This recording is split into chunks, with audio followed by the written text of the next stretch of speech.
Este é o 14º Congresso do IEST.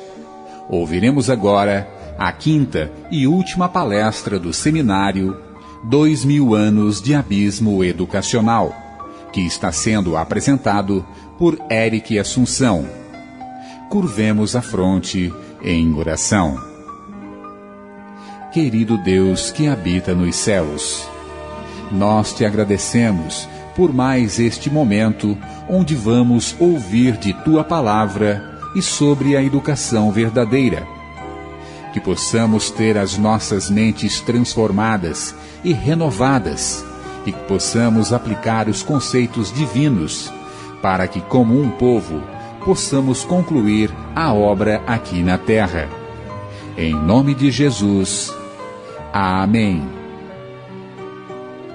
Lembrando, ontem nós falamos da Idade Média, educação na Idade Média, a Reforma Protestante, e nós vimos como a Reforma Protestante foi perdendo aquele zelo. Lutero faleceu, Melanchthon não foi capaz de levar avante aquela obra e começou a voltar para os mesmos métodos da Idade Média. Variedade insuficiente de assuntos, aquela instrução mecânica baseada em memorização, uma disciplina arbitrária que, desde que obedecesse os líderes, mesmo se algo imoral tivesse que ser feito, não tinha problema, o latim. E nós temos então, vamos falar um pouquinho agora da Contra-Reforma. A Contra-Reforma, os jesuítas tiveram um papel muito grande nela, foi realmente para destruir o protestantismo, e isso foi feito através da educação. Nós vamos ver que tudo é feito através da educação. E vamos falar um pouco então das escolas jesuítas. No livro History of Education, diz: esta ordem, estabelecida por Inácio Loyola em 1534, tinha por missão especial combater a reforma. Como meio mais eficaz de deter o progresso do protestantismo, mirou no controle da educação, olha só, particularmente entre os ricos e os nobres. Por quê? Porque a alta classe é a que tem mais influência sobre toda a sociedade. A educação em todos os países católicos gradualmente passou para suas mãos. A ordem jesuíta, para combater o protestantismo especialmente, foi uma elite católica para acabar com o plano de Deus. E em 1588 foi preparado por eles um plano de estudos. Vamos analisar algumas partes desse plano de estudo das escolas jesuítas.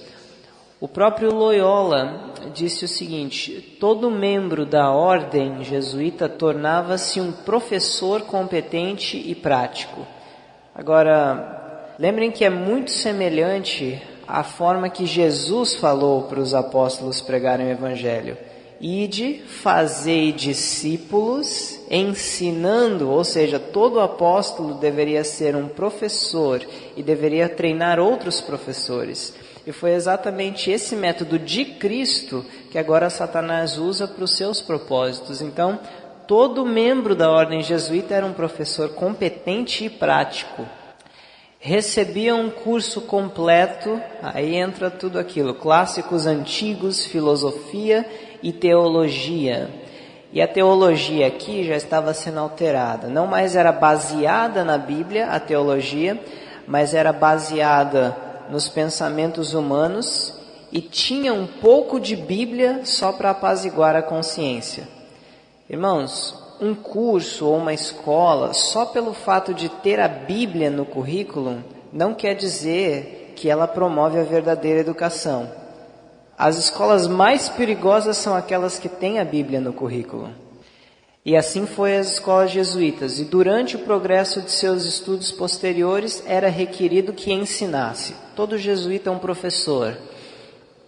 Continuando nesse plano de estudo, eles desenvolveram um mecanismo tão exato que ganharam a reputação de possuírem regulamentos modelo para escolas, e até protestantes enviavam seus filhos a eles. Do fim do século XVI até o presente, eles têm baseado seus ensinamentos no Ratio et Institutio Studiorum Societatis Resu, de Cláudio de Aquaviva. É um plano que eles se baseiam nele até hoje. Seguindo esse plano, desenvolveram 2 cursos de ensino, um superior e um inferior. O inferior incluía nada mais do que era o primeiro, incluía nada mais que um conhecimento exterior da língua latim, algum conhecimento casual de história, de antiguidades e de mitologia. A memória, de novo, era cultivada como um meio de inibir a atividade livre do pensamento e a clareza de julgamento.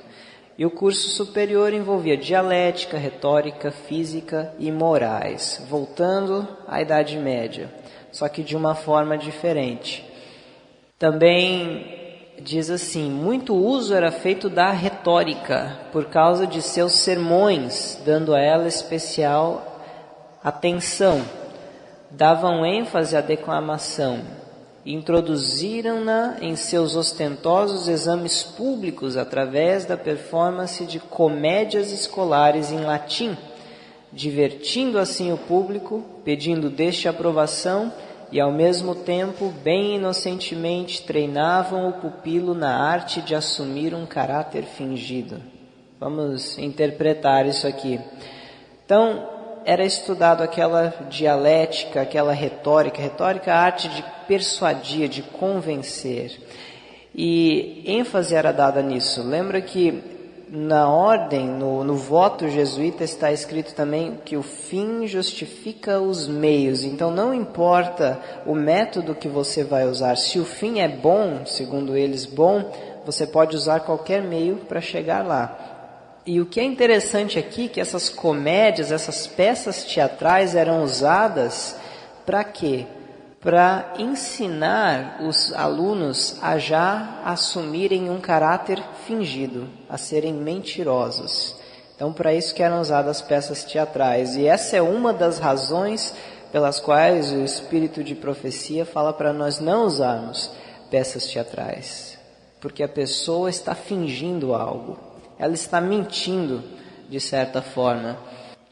Então isso estava nessas escolas. O plano também dizia, agora de outra fonte, História da Educação: nada será mais honrável do que ultrapassar um colega. Vocês lembram na mesa redonda ontem que foi lido? No nosso plano educacional de hoje, dizendo que é importante haver essa competição. Então, é o mesmo método. É o método que é usado até hoje. E nada será mais desonra do que ser ultrapassado. Prêmios serão distribuídos aos melhores pupilos com a maior solenidade possível. Fora da escola, o lugar de honra será dado em todo lugar aos pupilos mais destacados. Então, esse é o plano deles, enquanto a Bíblia fala em Filipenses 2:3, nada façais por contenda ou por vanglória, mas por humildade. E é por isso que nossas escolas não podem ter esportes competitivos, nada que estimule a emulação. Emulação é inveja, disputa. E essas escolas então se alastram. Durante um século, a partir de 1584, quase todos os homens mais destacados do cristianismo vinham de escolas jesuítas. Em 1710, eles já tinham 612 faculdades, 157 escolas regulares, 24 universidades, um número imenso de escolas para jovens e crianças. Então se expandiu, tomou conta do mundo essa educação, da Europa, vamos dizer assim, e consequentemente do mundo. Então se alastram. Houve esse Ferdinando I, mestre imperial em Viena.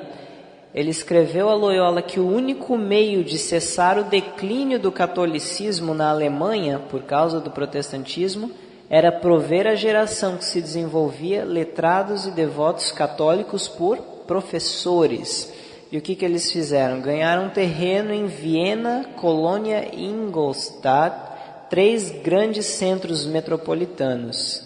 E dali eles se espalharam em todas as direções. Olha só as táticas. Também investiram muito na educação de jovens e crianças, sabendo que as primeiras impressões exercem a maior influência sobre uma pessoa. Houve um tempo que o catolicismo não tinha sucesso contra os protestantes. Por quê?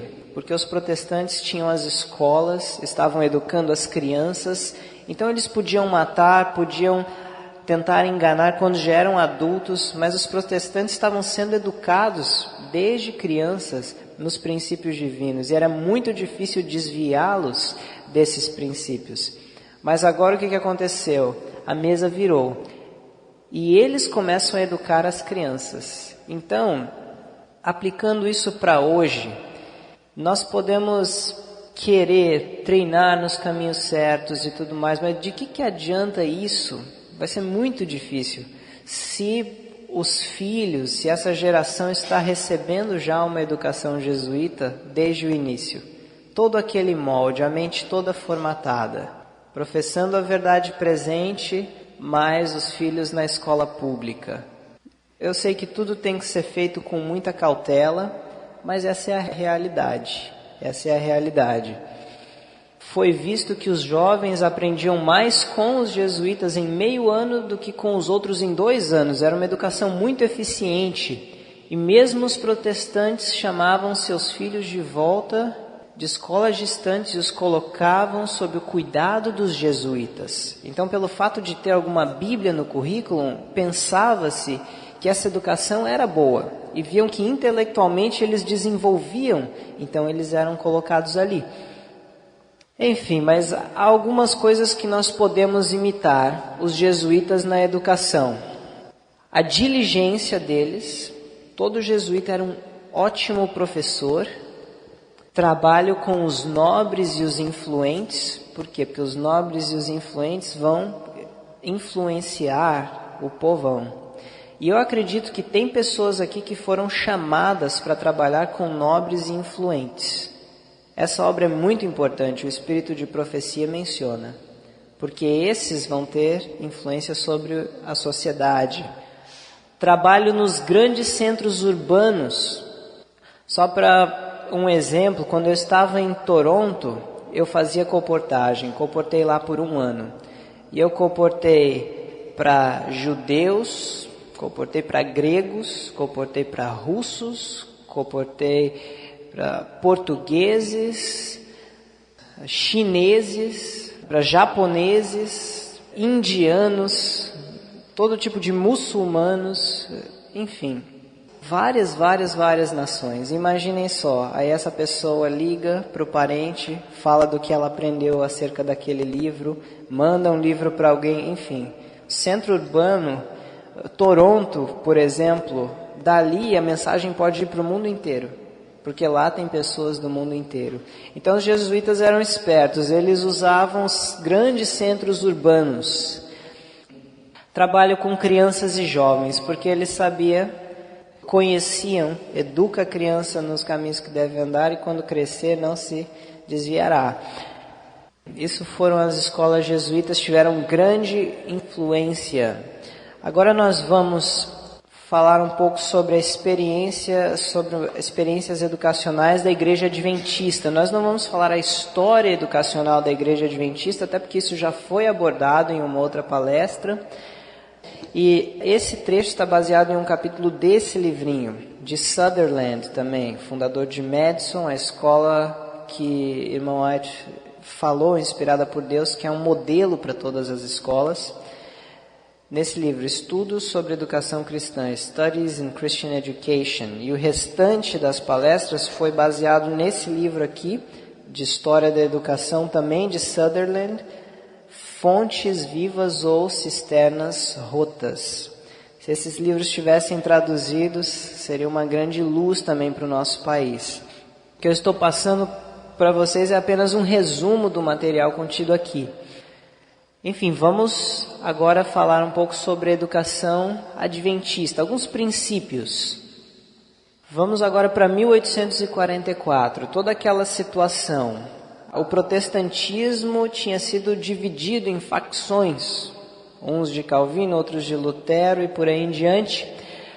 As escolas, a educação jesuíta tinha influenciado grandemente as denominações. E aí nós chegamos a 1844. A condição dos protestantes é representada pelas 10 virgens. Quando o clamor da meia-noite, o que foi o clamor da meia-noite? Aquela mensagem de que Jesus viria, foi a primeira mensagem angélica, a maioria dos líderes rejeitou. Mas se as denominações protestantes tivessem entrado na linha da verdadeira educação, como diz o Espírito de Profecia, teriam aceitado a primeira mensagem angélica. Então o que Deus fez? Sacudiu as igrejas para iniciar o movimento adventista. Ele precisava de um povo puro, com uma missão especial. E a missão dos adventistas foi de ser reformadores educacionais também. Está aqui expressa em Isaías 58:12, que diz: E os que de ti procederem edificarão as antigas ruínas, e levantarás os fundamentos de geração em geração, e chamar-te-ão reparador das roturas, e restaurador de veredas para morar. O mesmo chamado ainda se estende a nós hoje. Restaurar, reparar essas roturas da falsa educação e restaurar a educação verdadeira. Conselhos sobre Educação, página 33, diz: Quando me foi mostrado pelo anjo de Deus que uma instituição devia ser estabelecida para a educação de nossos jovens, vi que este seria um dos maiores meios ordenados por Deus para a salvação de almas. E então houve uma grande agitação por causa do assunto até a fundação da faculdade de Battle Creek em 1874. Onde foi estabelecida também uma escola para crianças. Foi uma escola, nós não vamos entrar nos detalhes dessa escola, mas ela sempre vacilou entre o plano de Deus e o plano do mundo. Para começar, ela já foi estabelecida no lugar onde Deus não queria que ela fosse estabelecida.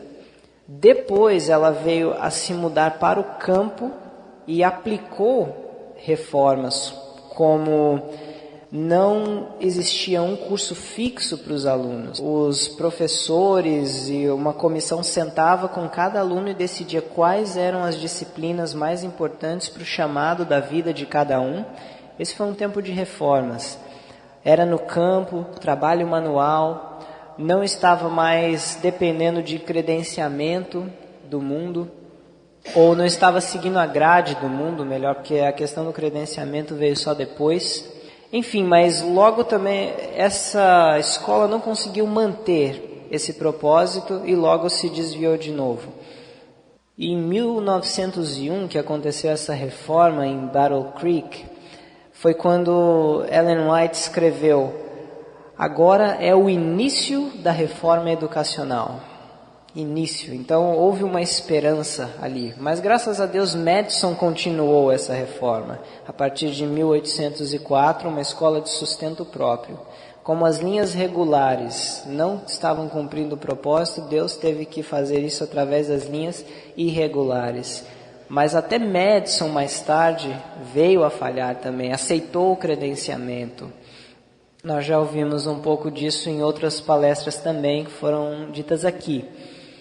Então, por ser a primeira escola da organização, o exemplo de Battle Creek foi seguido por outras escolas até hoje. É o mesmo modelo que nós temos.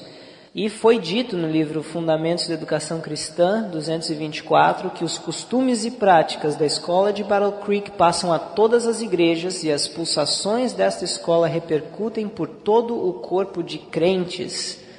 O que o Senhor ensinou relativamente à instrução a ser ministrada nas nossas escolas deve ser rigorosamente observado, pois caso não haja em alguns aspectos uma espécie de educação um pouco modificada, o que diz aqui?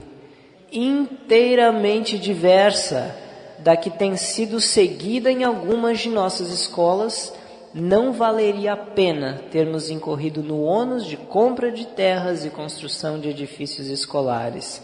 O que ela está dizendo é o seguinte: se não for nos princípios da verdadeira educação, não adianta nada investir tanto dinheiro em prédios, em estrutura, tanto esforço, é vão.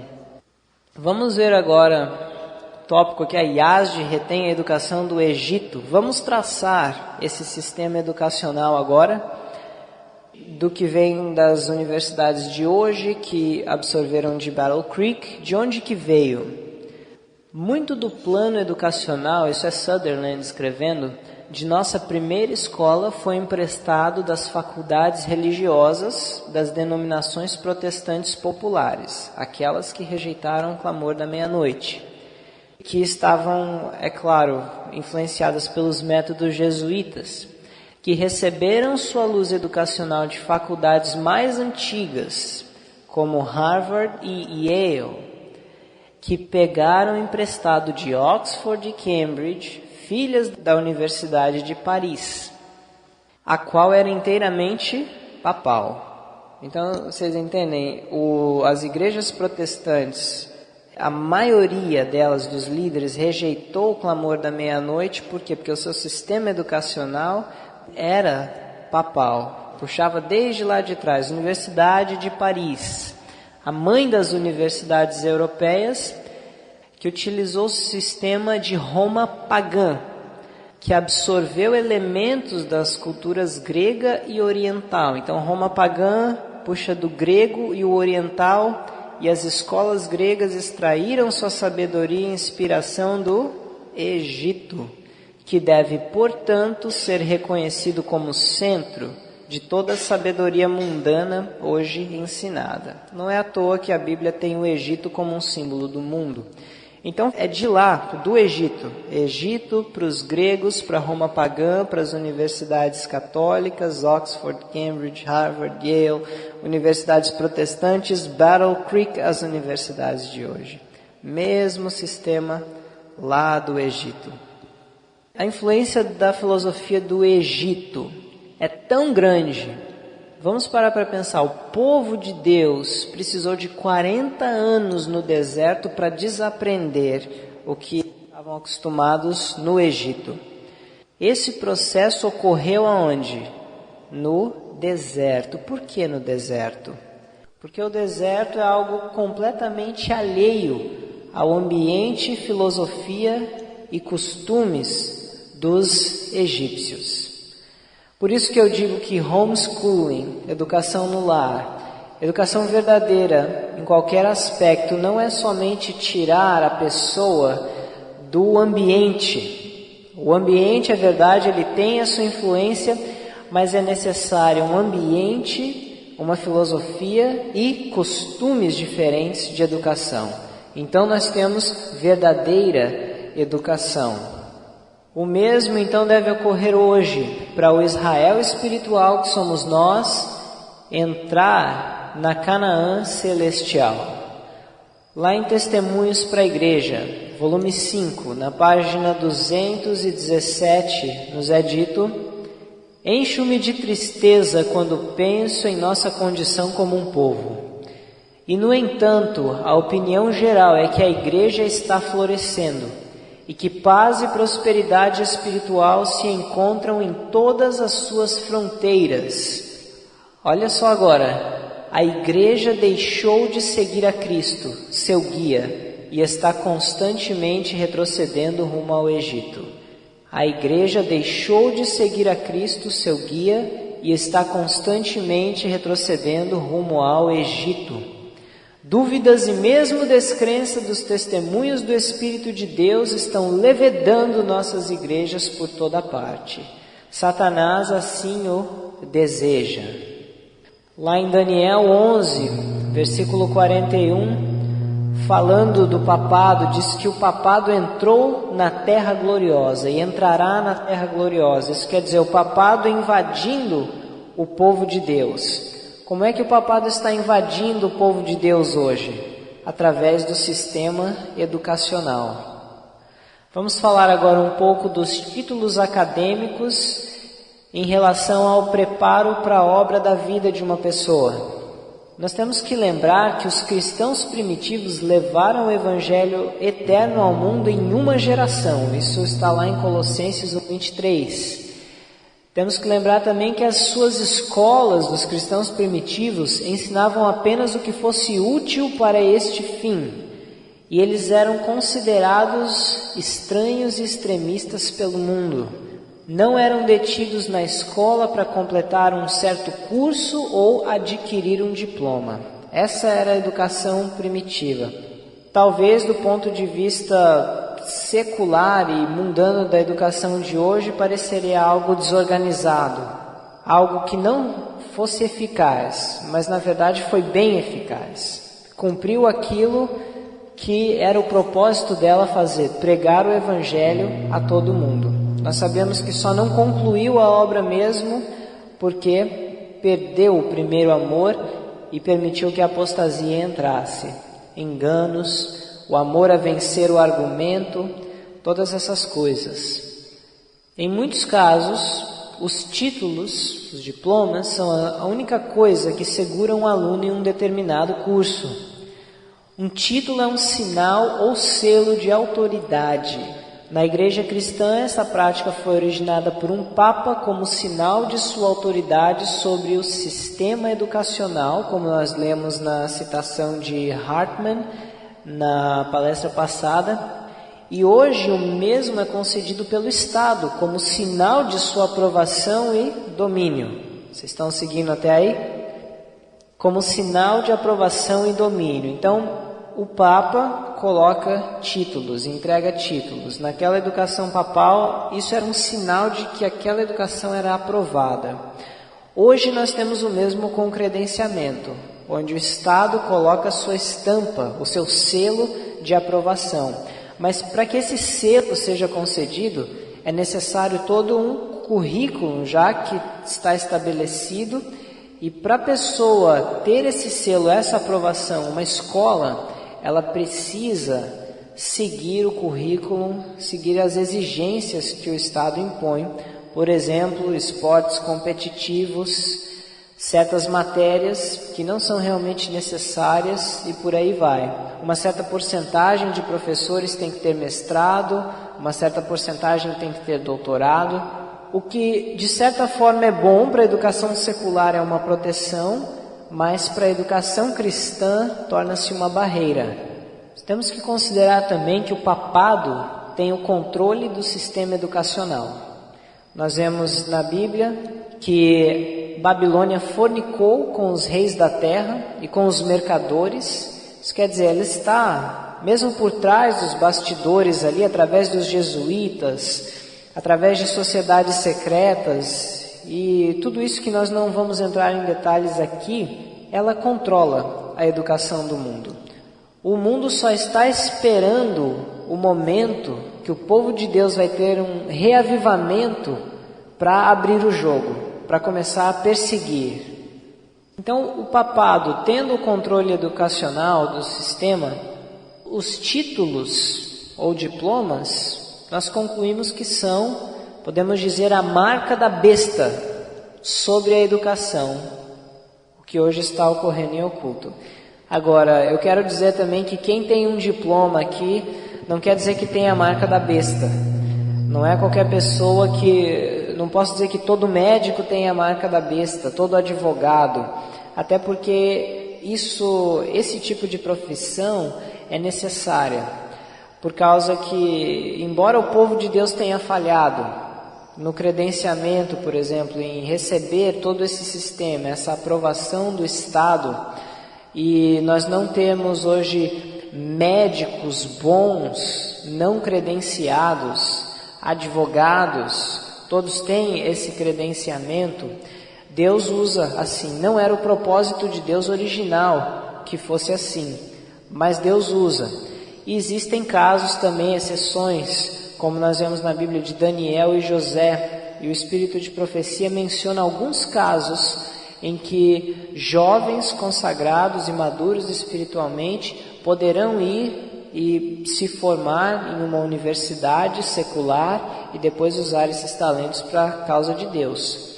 Agora, nós temos que ter em mente que isso é uma exceção, mas frequentemente o que acontece?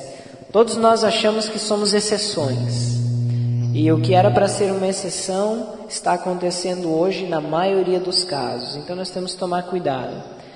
é uma marca da besta. Está preparando a mente das pessoas para quando a questão ficar crucial do sábado e do domingo, as pessoas não tenham o poder de raciocínio, o poder moral que só a verdadeira educação pode dar para decidir seguir o Cordeiro para onde quer que vá, mesmo que for para a morte ou passar necessidades e etc.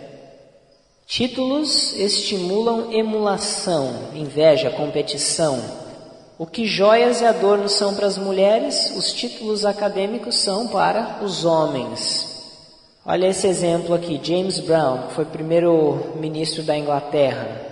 AMPHD-LLDDD.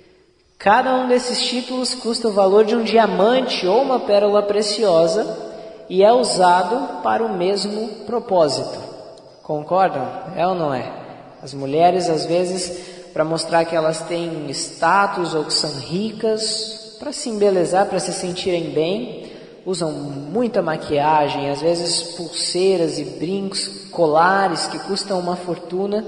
Da mesma forma são os homens. Os homens não usam tudo isso, mas o adorno de muitos homens acaba sendo todas essas letras, esses títulos, que realmente não provam se o caráter está ou não preparado para o céu. Nós vamos ver agora o que a irmã White conversou com o secretário de Educação da Igreja Adventista em 1896, acerca desse assunto dos títulos acadêmicos. E este secretário da Educação relata o que ele conversou com a senhora White. Expliquei a ela, diz ele, a importância dos títulos e o significado ligado aos mesmos, e o curso geral de estudos. E sua ideia parecia ser que não há necessidade de prestar atenção nessas coisas, que o que queremos fazer é educar para a utilidade aqui e no eterno porvir. E que a questão com o nosso povo não é se um jovem possui um título acadêmico, mas se tem uma preparação adequada para que possa ser uma bênção a outros nesta obra. Isso foi o que a serva do Senhor aconselhou. Diploma não é isso que importa, mas como a pessoa será mais útil a Deus e ao próximo. Pode ser que uma pessoa possa ser mais útil ao próximo e a Deus quando tiver um diploma. Por exemplo, um advogado ajudando pais que querem educar os seus filhos em casa. Isso seria uma grande bênção. Então, só Deus sabe como cada um vai ser mais útil, mas como regra geral, como plano A de Deus é focar a preparação do caráter. E frequentemente os títulos, o enviar para uma faculdade secular, enviar os filhos para escolas seculares, ou até mesmo adventistas, infelizmente, que estão de acordo com o sistema secular, o sistema do Egito, geralmente essas coisas têm levado à perdição. Irmãos, o que é interessante nós notarmos aqui é que as reformas geralmente são trazidas por homens que rejeitam o sistema em vigor. Exemplo, as escolas dos profetas, quando a linha regular, que foi através do sacerdócio, falhou em educar os filhos dos hebreus. João Batista, que não frequentou escolas de rabis, nem Jesus, nenhum curso de teologia, mesmo da organização verdadeira da época. A reforma protestante também, o clamor da meia-noite, que foi dado por crianças, homens humildes. O próprio Guilherme não era nenhum teólogo. A obra de sustento próprio hoje, que são as linhas irregulares. O trabalho que as linhas regulares, as universidades, estão deixando de fazer, não estão cumprindo. Deus chama as linhas irregulares. E as próprias linhas irregulares ainda precisam avançar muito para chegar no ideal que Deus tem para elas. E a razão disso, de Deus sempre fazer as suas obras mais poderosas, ou quase sempre, através dessas linhas irregulares, é porque as mentes educadas nesse sistema são geralmente conservadoras quanto ao sistema em vigor. E quando confrontado esse sistema, isso suscita o orgulho, principalmente dos líderes. No livro Conselhos para Pais, Professores e Estudantes, na página 68, nos é dito: o Espírito Santo tem vindo muitas vezes a nossas escolas, não sendo reconhecido, mas tratado como estranho, talvez mesmo como intruso. No mesmo livro, página 533, foi-me mostrado que em nossa obra educativa não devemos seguir os métodos adotados em nossas escolas antigas. Há entre nós muito apego aos velhos costumes. Quais são os velhos costumes? Os métodos educacionais do Egito. Baseado em decoreba, com uma grade curricular que é imposta pelo Estado para receber aquele selo, aquela marca de aprovação. E por